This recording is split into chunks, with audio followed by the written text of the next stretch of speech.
ਅਗਲੀ ਖਬਰ ਦੇ ਵੱਲ ਵਧੀਏ ਤੇ ਖਬਰ ਇਹ ਸੈਨਹੋਜ਼ ਤੋਂ ਆ ਰਹੀ ਹੈ, ਜਿੱਥੇ ਮੈਕਈ ਰੋਡ ਪਾਰ ਕਰ ਰਹੇ ਇੱਕ ਵਿਅਕਤੀ ਨੂੰ ਲੈਕਸਸ ਗੱਡੀ ਨੇ ਜਿਹੜੀ ਆ ਉਹ ਟੱਕਰ ਮਾਰ ਦਿੱਤੀ ਤੇ ਉਸ ਤੋਂ ਬਾਅਦ ਇਹਦੀ ਮੌਤ ਹੋ ਗਈ ਹੈ।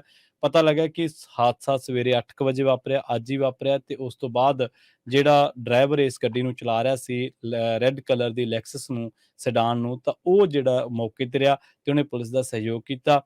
ਪੁਲਿਸ ਨੇ ਦੱਸਿਆ ਕਿ ਪੀੜਤ ਜਿਹੜਾ ਉਹ ਕਿਸੇ ਵੀ ਕ੍ਰਾਸ ਵਾਕ ਦੇ ਨਿਸ਼ਾਨਾਂ ਤੋਂ ਬਾਹਰ ਪੈਦਲ ਸੜਕ ਪਾਰ ਕਰਨ ਦੀ ਜਿਹੜੀ ਆ ਕੋਸ਼ਿਸ਼ ਕਰ ਰਿਹਾ ਸੀਗਾ ਤੇ ਇਹ ਜਿਹੜੀ ਆ ਉਦੋਂ ਇੱਕ ਲਾਲ ਜਿਹੜੀ ਲੈਕਸਸ ਸੈਡਾਨ ਕਾਰ ਆ ਉਹਨੇ ਇਸ ਨੂੰ ਟੱਕਰ ਮਾਰ ਦਿੱਤੀ ਸੀ ਤੇ ਉਸ ਤੋਂ ਬਾਅਦ ਇਹਨੂੰ ਘਟਨਾ ਸਥਾਨ ਤੇ ਜਿਹੜਾ ਮ੍ਰਿਤਕ ਆ ਉਹ ਐਲਾਨ ਦਿੱਤਾ ਗਿਆ ਸੀ।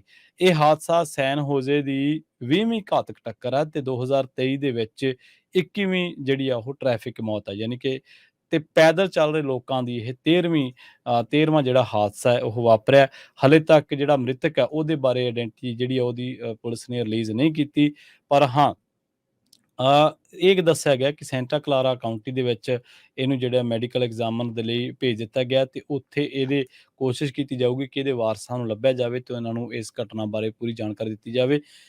ਜਿਸ ਕਾਰ ਦੇ ਨਾਲ ਹਾਦਸਾ ਹੋਇਆ ਉਹ ਡਰਾਈਵਰ ਫਰਾਰ ਨਹੀਂ ਹੋਇਆ, ਬਲਕਿ ਉਸ ਨੇ ਪੁਲਿਸ ਦੇ ਨਾਲ ਸਹਿਯੋਗ ਕੀਤਾ। ਜੀ, ਅਗਲੀ ਖਬਰ ਕੈਲੀਫੋਰਨੀਆ ਦੇ ਲਾ ਮੇਕਰਸ ਆਲਰੇਡੀ ਸਟੇਟ ਨੇ ਕਿਸ ਤਰ੍ਹਾਂ ਮਨੀ ਨੂੰ ਸਪੈਂਡ ਕਰਨਾ ਹੈ ਬਜਟ ਨੂੰ, ਉਸ ਡੀਲ ਦੇ ਉੱਤੇ ਪਹੁੰਚ ਗਏ ਹੈਗੇ ਆ। 300 ਬਿਲੀਅਨ ਡਾਲਰ ਦਾ ਜੋ ਬਜਟ ਹੈਗਾ, ਆਲਰੇਡੀ ਕੈਲੀਫੋਰਨੀਆ ਦੇ ਬਜਟ ਦੇ ਵਿੱਚ 31.5 ਬਿਲੀਅਨ ਡਾਲਰ ਘਾਟਾ ਹੈਗਾ ਆ, ਗੈਪ ਹੈਗਾ।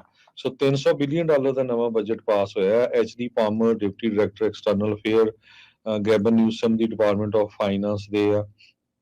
ਹੁਣ ਕਿਹਾ ਵੀ ਸਾਡੀ ਗੱਲਬਾਤ ਹਜੇ ਵੀ ਚੱਲ ਰਹੀ ਆ, ਪਰ ਸਾਡੀ ਡੀਲ ਆਲਰੇਡੀ ਬਣ ਗਈ ਹੈਗੀ ਆ। ਸੋ ਕਈ ਜਗ੍ਹਾ ਦੇ ਉੱਤੇ ਗਵਰਨਮੈਂਟ ਨੇ ਕੱਟ ਕੀਤੇ ਆ, ਕਿਉਂਕਿ ਜੋ ਉਹਨਾਂ ਦੀ ਇਨਕਮ ਗਵਰਨਮੈਂਟ ਦੀ ਸਟੇਟ ਦੀ ਉਹ ਘਟੀ ਹੈਗੀ ਆ। ਸੋ ਇਸ ਕਰਕੇ ਕੱਟ ਕਈ ਜਗ੍ਹਾ ਦੇ ਉੱਤੇ ਲੱਗੇ ਹੈਗੇ।